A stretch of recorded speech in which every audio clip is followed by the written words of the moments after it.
An electrical engineer, then physicist, then educator, Dr. Gordon Anderson was always fascinated by science and engineering, and he would spend his career working to perfect technology related to sensors and pass on his knowledge to students. From the very beginning of his career, Dr. Anderson was highly educated. He started out with a Bachelor of Electrical Engineering from Cornell and a Master of Engineering, both earned in 1959.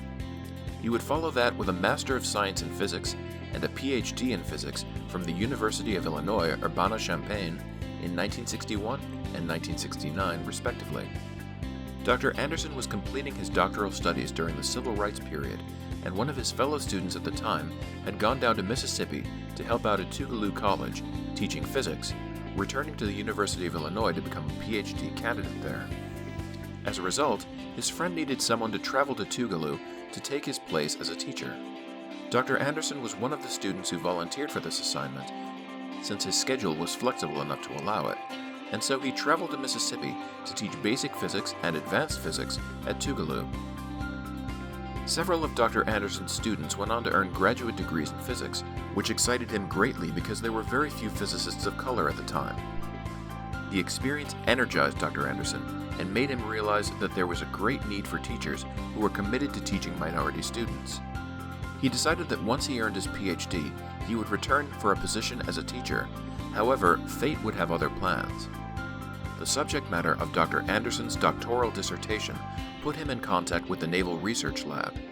His dissertation work led to key developments in night vision technology, which was a major benefit to both the Navy and Army research divisions. The Naval Research Lab offered him a postdoctoral internship at the Naval Research Lab so he could continue his work in relation to night vision and other things. The staff at the research lab thought he would make a gifted researcher.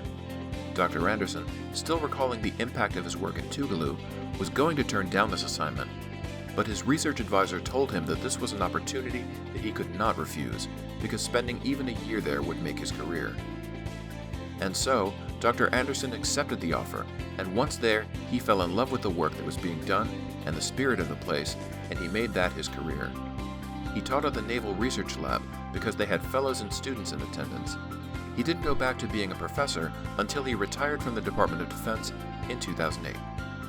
What motivated Dr. Anderson to turn from electrical engineering to physics was the draw of being able to understand the basic foundations underpinning the workings of the universe. He was also interested in applying his physics knowledge to solve the practical problems that the Naval Research Lab was facing. Night vision was just one of these applications. His research was also applied to sensors that are used on submarines. Every day, he is applying basic principles of physics to solve problems.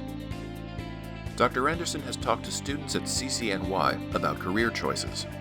It was very easy for them to think about having careers in academia, and very few understood what the opportunities would be working for the government. He is very pleased to be able to share the exciting work that is possible when doing research work for the government.